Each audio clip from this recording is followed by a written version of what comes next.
Selamat datang rekan-rekan pembelajar, mahasiswa, dan sejawat klinisi di sesi pembelajaran kita kali ini. Hari ini, kita akan melakukan sebuah eksplorasi akademis yang cukup mendalam. Kita akan membedah akar biologis dan neurologis dari obesitas. Mari kita tinggalkan sejenak pandangan awam dan kita lihat topik ini melalui lensa neuroendokrinologi. Fokus utama kita adalah memahami bagaimana sebenarnya otak kita mengatur rasa kenyang dan apa yang secara persis terjadi pada tingkat seluler ketika sistem tersebut mengalami kerusakan, sebuah kondisi yang secara medis kita kenal sebagai sindrom resistensi leptin. Mari kita mulai. Saya ingin membuka sesi ini dengan sebuah pertanyaan yang sangat fundamental. Selama berdekade-dekade, masyarakat, bahkan terkadang dunia medis, seringkali secara prematur menghakimi bahwa manajemen berat badan itu semata-mata soal kontrol diri. Asumsinya, jika seseorang kelebihan berat badan, berarti mereka kurang tekad atau kurang disiplin. Tapi apakah secara biologis memang sesederhana itu? Sains modern dengan tegas membuktikan sebaliknya. Obesitas pada dasarnya bukanlah sebuah kegagalan moral, melainkan kegagalan berdasar dalam sistem komunikasi selular di dalam tubuh manusia. Dulu, kita terpaku pada hukum termodinamika yang sangat sederhana, kalori masuk versus kalori keluar. Namun, paradigma ini bergeser secara revolusioner pada tahun 1994. Ini adalah momen penemuan monumental dari gen OB dan produk proteinnya yaitu leptin. Penemuan ini meruntuhkan dogma lama kita. Leptin membuktikan bahwa tubuh kita sebenarnya dilengkapi dengan sebuah termostat adipositas yang luar biasa canggih di dalam otak. Termostat inilah yang bertugas memantau seberapa banyak cadangan energi kita dan mengatur metabolisme secara otomatis. Untuk menstrukturkan alur berpikir kita hari ini, kita akan bergerak secara logis.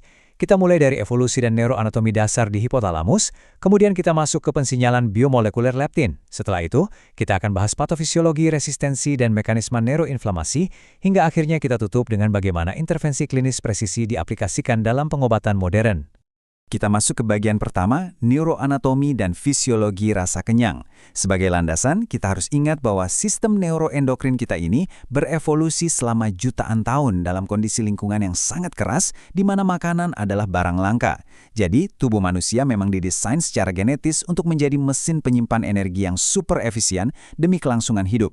Poin krusial dari mekanisme bertahan hidup ini terletak pada sebuah struktur anatomi berukuran kecil di otak yang disebut nukleus arcuatus, atau kita sebut saja ARC.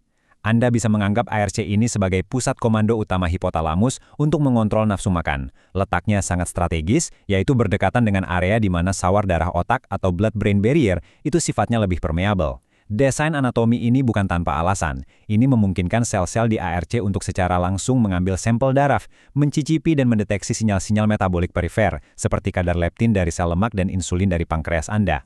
Nah, di dalam pusat komando ERC ini terdapat dua kelompok neuron yang bekerja saling berlawanan. Bayangkan seperti pedal rem dan pedal gas pada mobil Anda. Di satu sisi, ada neuron POMC/chart yang sifatnya anoreksigenik. Ini adalah pedal rem. Saat aktif, mereka melepaskan senyawa alfa-MSH untuk menekan rasa lapar dan menyuruh tubuh membakar cadangan energi. Di sisi lain, kita punya neuron AGRP/NPY yang bersifat oreksigenik. Inilah pedal gas kita. Mereka tidak hanya memicu rasa lapar yang intens, tetapi juga secara aktif memblokir sinyal kenyang dari reseptor MC4R. Interaksi yang terus-menerus antara kedua kelompok neuron inilah yang menentukan apakah saat ini Anda merasa kenyang atau ingin segera mencari makanan. Sekarang, mari kita beralih ke bagian kedua, pensinyalan biomolekuler jalur leptin. Bagaimana sebenarnya proses mikroskopis saat jaringan lemak Anda mencoba berbicara dengan neuron-neuron di hipotalamus tadi? Proses komunikasi ini sepenuhnya bergantung pada sebuah jalur yang kita sebut jalur pensinyalan JAC2/STAT3. Mari kita urai langkah demi langkah agar lebih mudah dipahami. Pertama, hormon leptin yang beredar di darah masuk ke otak dan menempel pada reseptor spesifik bernama OBR. Begitu menempel, ini memicu enzim JAC2 untuk melakukan autofosforilasi, semacam aktivasi diri. Enzim ini kemudian merekrut dan mengaktifkan molekul perantara bernama STAT3. STAT3 yang sudah aktif ini akan berpasangan atau dimirisasi, lalu masuk menembus inti sel neuron. Di dalam sana, ia bertindak langsung pada DNA untuk menyalakan gen POMC, si pedal rem, dan secara bersamaan mematikan gen AGRP, si pedal gas. Ini adalah contoh sempurna bagaimana tubuh mengubah sebuah sinyal hormon menjadi instruksi transkripsi genetik yang nyata. Tapi pertanyaannya, apa yang terjadi bila sistem komunikasi seluler yang sangat elegan ini rusak? Disinilah kita masuk ke bagian ketiga, patofisiologi resistensi leptin. Ini adalah konflik sentral dari epidemi obesitas saat sistem neuroendokrin purba kita bertabrakan dengan gaya hidup modern yang tinggi kalori. Kerusakan ini melahirkan sebuah fenomena klinis yang sangat ironis, yang dinamakan hiperleptinemia paradoksikal. Pada pasien obesitas, jaringan lemak mereka sebenarnya memproduksi hormon leptin dalam jumlah yang masif. Tubuh mereka seolah berteriak keras ke otak, cadangan energi kita sudah terlalu penuh, tolong berhentilah makan. Namun, secara paradoks, otak mengalami kegagalan total untuk merespons.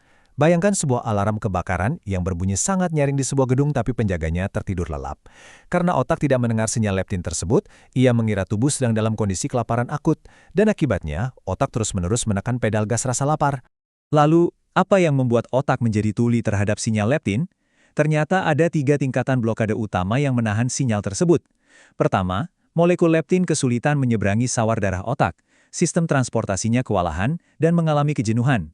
Kedua, sel saraf itu sendiri secara aktif memadamkan sinyal dari dalam dengan memproduksi protein penghambat seperti SOCS3 dan enzim PTP1B. Ini adalah mekanisme umpan balik negatif yang kebablasan. Dan yang ketiga, tingginya asupan diet lemak memicu stres pada pabrik protein di dalam sel atau yang kita kenal sebagai stres retikulum endoplasma. Stres ini secara langsung merusak fungsi reseptor leptin itu sendiri. 3 tingkatan blokade tadi membawa kita pada penemuan neuroscience mutakhir yang menjadi bagian keempat kita, neuroinflamasi dan gliosis. Ini rekan-rekan, adalah musuh tak kasat mata yang merusak sirkuit rasa kenyang di otak pasien. Berbagai penelitian neuroimunologi membuktikan bahwa asam lemak jenuh memicu peradangan langsung di dalam hipotalamus. Ini bukan peradangan seperti saat kulit Anda terluka, melainkan peradangan tingkat rendah kronis di jaringan saraf. Molekul lemak jenuh seperti asam palmitat dideteksi oleh mikroglia, yakni sel imun pelindung otak, melalui reseptor TLR4. Aktivasi ini memicu badai sitokain proinflamasi seperti TNF-alfa dan IL-6. Nah, senyawa radang ini tidak hanya mengganggu penerimaan sinyal leptin, namun dalam jangka panjang, mereka secara harfiah membunuh neuron POMC, sang pedal rem, melalui proses apoptosis. Ini murni sebuah kerusakan neurodegeneratif.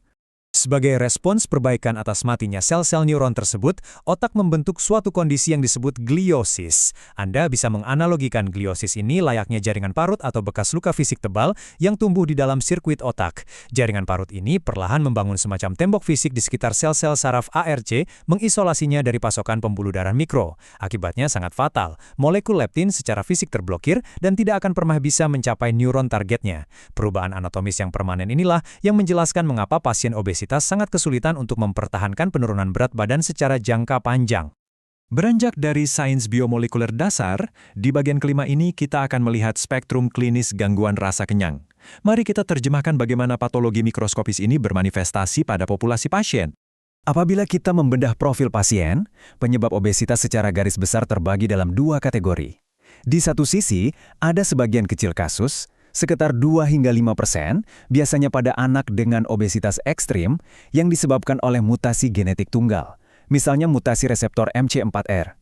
Namun, mayoritas absolut dari pasien klinis yang akan Anda temui sehari-hari mengalami apa yang disebut resistensi leptin poligenik. Inilah skenario di mana kerentanan genetik kompleks bertemu dengan gaya hidup penyebab inflamasi, yang akhirnya menghancurkan sistem komunikasi seluler hipotalamus yang baru saja kita pelajari. Kendati demikian, sains selalu menawarkan harapan. Di bagian ke-6 ini, kita akan membahas intervensi klinis presisi dan solusi masa depan. Bagaimana pemahaman mendalam tentang jalur seluler ini merevolusi cara kita mengobati pasien?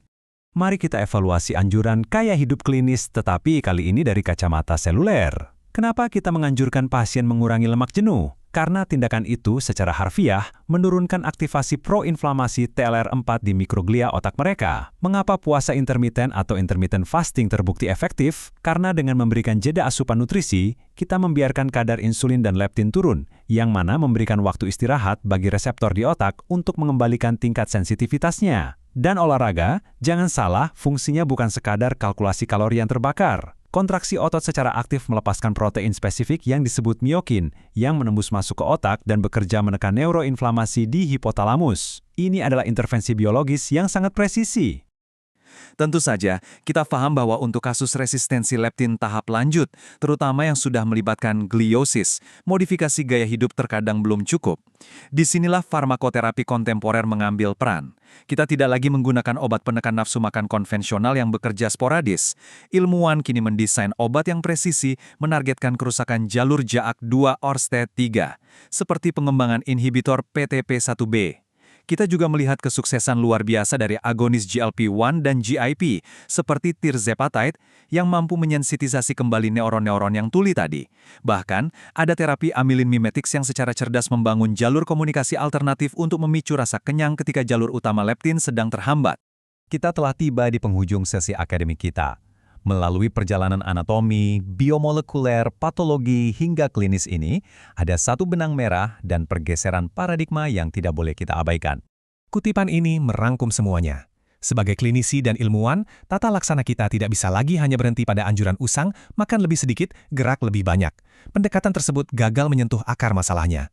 Fokus utama kita di era modern harus beralih pada perbaikan biologis. Bagaimana kita memulihkan komunikasi seluler yang terputus antara jaringan lemak dan hipotalamus.